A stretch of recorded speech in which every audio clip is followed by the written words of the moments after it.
I have faith in our government. നമ്മളുടെ CM നല്ല ഇതാണ്. അവർ ഇന്ന് മാറ്റി വെച്ചു എനിക്ക് വേണ്ടി. I am very very thankful to CM sir. ഇന്ന് അങ്ങേരെ എൻ്റെ ഹിയറിംഗ് വേണ്ടി വെയിറ്റ് ചെയ്തതിൽ വളരെ നന്ദിയുണ്ട് എനിക്ക്. രഞ്ജിനിയുടെ ഈ പ്രതികരണത്തിലുണ്ട് ഹേമ കമ്മിറ്റി റിപ്പോർട്ട് ഇന്ന് പുറത്തുവിടാതിരിക്കുന്നതിനുള്ള കാരണം.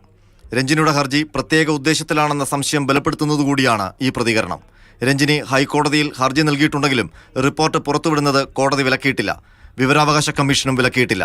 എന്നിട്ടും റിപ്പോർട്ട് പുറത്തുവിടുന്നത് മാറ്റിവെക്കാൻ സർക്കാർ തീരുമാനിച്ചിട്ടുണ്ടെങ്കിൽ അതിനു പിന്നിൽ അദൃശ്യ ശക്തികളുണ്ടെന്ന് വ്യക്തം. ആ ശക്തികളെ സർക്കാരും ഭയപ്പെടുകയാണോ? മലയാള സിനിമയിലെ വൻമരങ്ങളെ കടപുഴക്കുന്ന, തങ്കവിഗ്രഹങ്ങളെ തച്ചുടയ്ക്കുന്ന മൊഴികളും വിശദാംശങ്ങളും റിപ്പോർട്ടിലുണ്ടെന്ന് നേരത്തെ തന്നെ അടക്കം പറച്ചിലുകൾ ഉണ്ടായിരുന്നു. അത്തരം അഭ്യൂഹങ്ങളെ ബലപ്പെടുത്തുന്ന നടപടികളാണ് സർക്കാരിൻ്റെയും ചില ചലച്ചിത്ര പ്രവർത്തകരുടെയും ഭാഗത്തു നിന്ന് ഉണ്ടാകുന്നത്. സ്വകാര്യതയെ ഹനിക്കുന്ന ഭാഗങ്ങൾ ഒഴിവാക്കിയാൽ പോലും ആ റിപ്പോർട്ടിൽ സ്ഫോടനാത്മകമായ വിവരങ്ങളുണ്ടെന്ന് കരുതേണ്ടി വരും.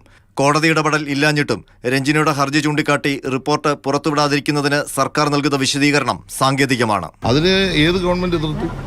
ആരും എതിർത്തിട്ടില്ല.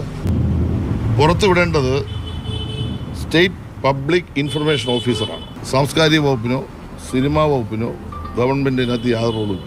റിപ്പോർട്ട് പുറത്തുവിടാത്തതിന്റെ ഉത്തരവാദിത്വം സംസ്ഥാന വിവരാവകാശ ഓഫീസറുടെ തലയിലിട്ടാണ് സർക്കാർ മുങ്ങുന്നത്. റിപ്പോർട്ട് പുറത്തുവിടാൻ ഉത്തരവിട്ടിരിക്കുന്നത് വിവരാവകാശ കമ്മീഷനാണ്. അതോടെ റിപ്പോർട്ടിന്മേൽ വിവരാവകാശ ഓഫീസറുടെ അധികാരവും ദുർബലപ്പെട്ടു. ഈ സാഹചര്യത്തിൽ മന്ത്രിയുടെ പ്രതികരണത്തിന് മറുപടി പറയാൻ വിവരാവകാശ ഓഫീസറും ബാധ്യസ്ഥമാണ്. മാതൃഭൂമി ന്യൂസ്, തിരുവനന്തപുരം.